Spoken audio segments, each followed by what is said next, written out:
All right, everybody, greetings. Welcome to this short but sweet special episode of Lost and Found with myself, Cain Stevens, as your host. I wanted to do this because, most importantly, it's right before Christmas, and I got into a spirited discussion with some different people, and I won't call them out by names. But they had told me that they are Christians, but they don't celebrate Christmas, and I thought, well, that's really interesting. Like this is one of the big holidays, the good stuff. So I dug into it a little bit more. So I just want to give you a quick history lesson on Christmas, and hopefully you'll enjoy it. And then I just want to. Let's keep the Christ in Christmas, everybody.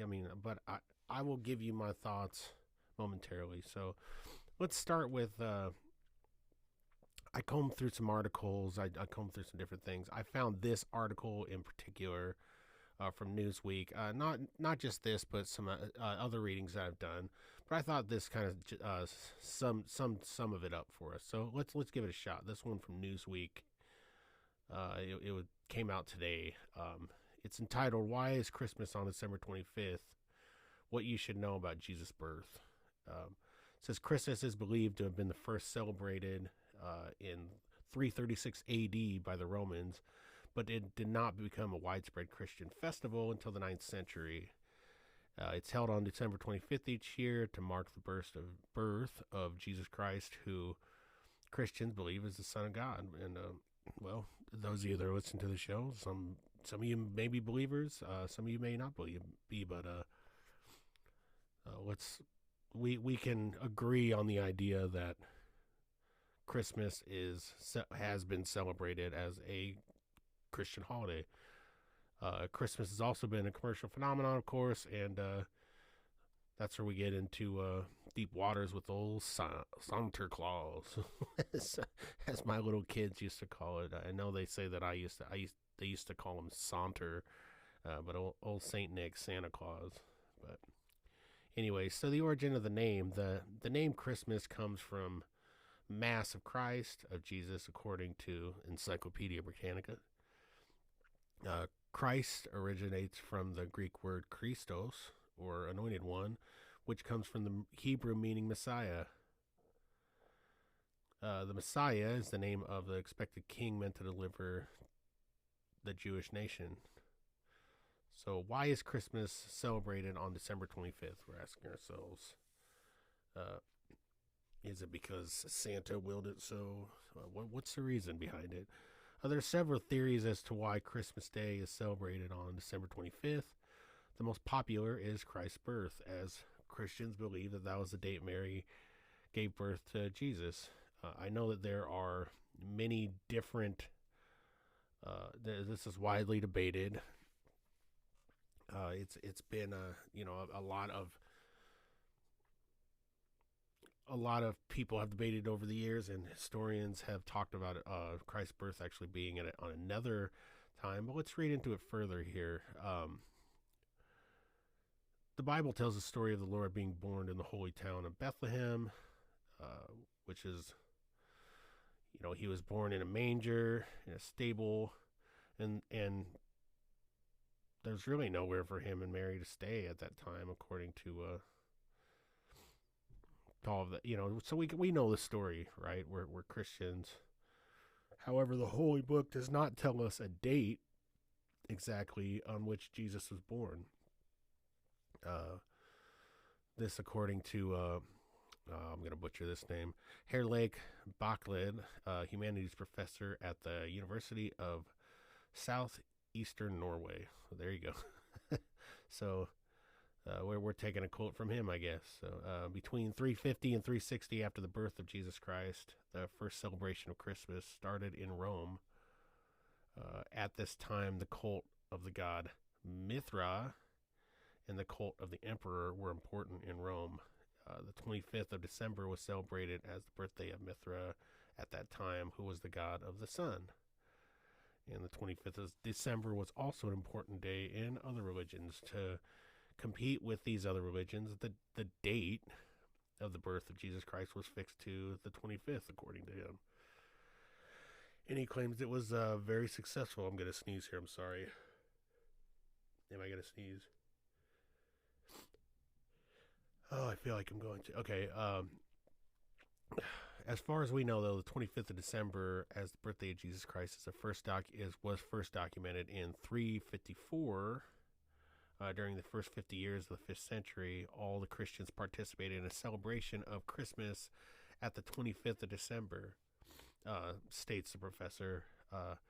He said building up to this was the Council of Nicaea, now in Iznik, Turkey, in 325, called the Feast of Epiphany, which was spread through the Roman Empire. This feast was celebrated to remember different events in the life of Jesus Christ. For instance, his baptism, the miracle at the wedding in Cana, the transformation of water into wine, if you're wondering, but also to remember the birth of Jesus Christ.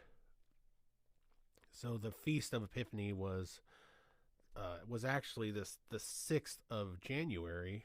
Despite this, the church wanted a special feast to celebrate the birth of Jesus Christ. In its opinion, the birth of Jesus was moved far into the background in the celebration of Epiphany.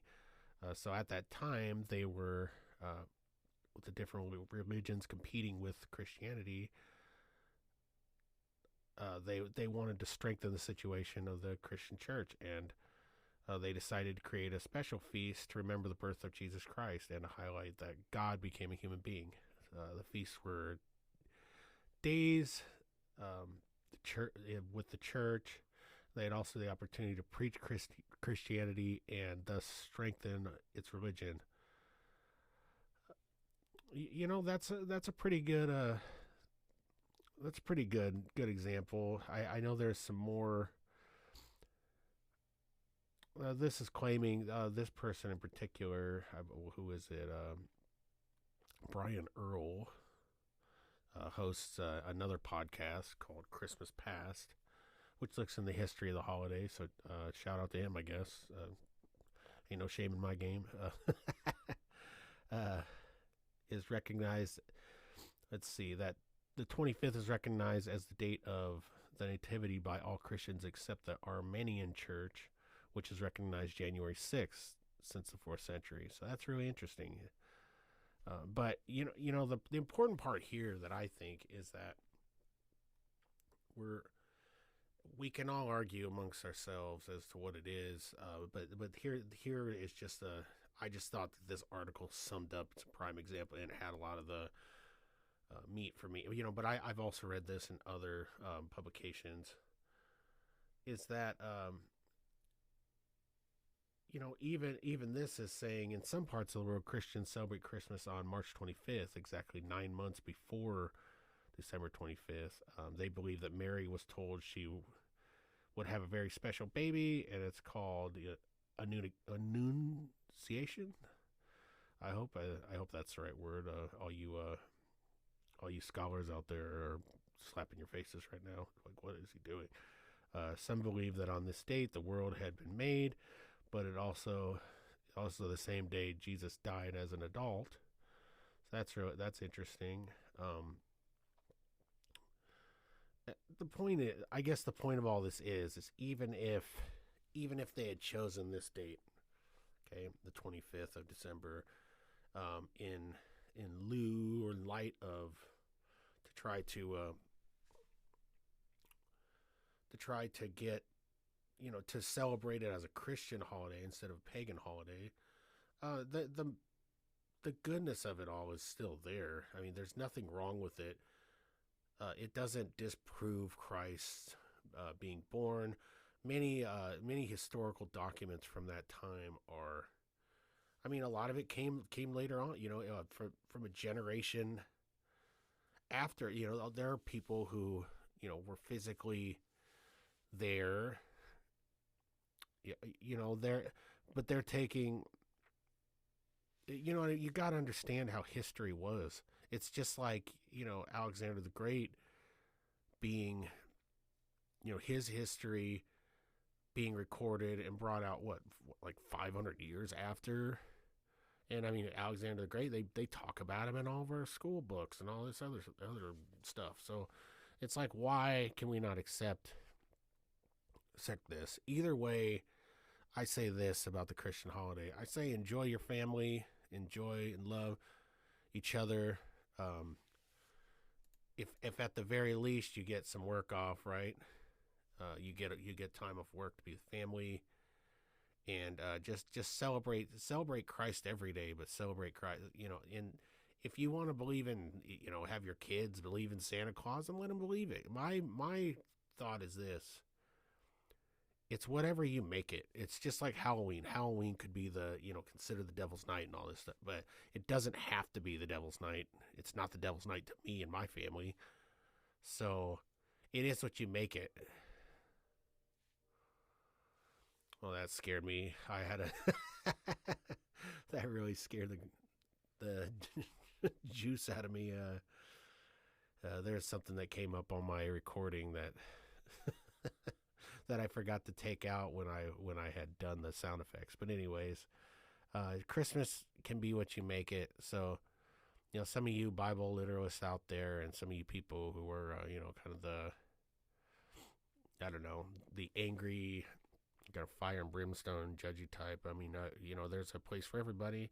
And I understand that. I just hope that you'll kind of look at it in a different light. So I say this. I say Merry Christmas. I say enjoy the fact that we're celebrating Christ and that Christ gets a day, even in a society as dark as ours at times. So, and if you want to believe in Santa Claus and Jesus at the same time, that's fine. Santa's for the kids. Jesus is for everybody. We all know that the real Santa Claus is Jesus, because Jesus gave us the gift that keeps on giving, the ultimate gift, forgiving us for our sins and eternal life. So that's really all I have to say. And this was a short podcast, little history lesson for you, and I hope you enjoyed it. And I just want to say to you all, keep the Christ in Christmas, and Merry Christmas, everybody. I hope you guys enjoyed the podcast, and we will talk to you soon here at the beginning of the year. So have a safe holiday. Don't eat or drink too much, and try to do the best you can. Take care, everybody.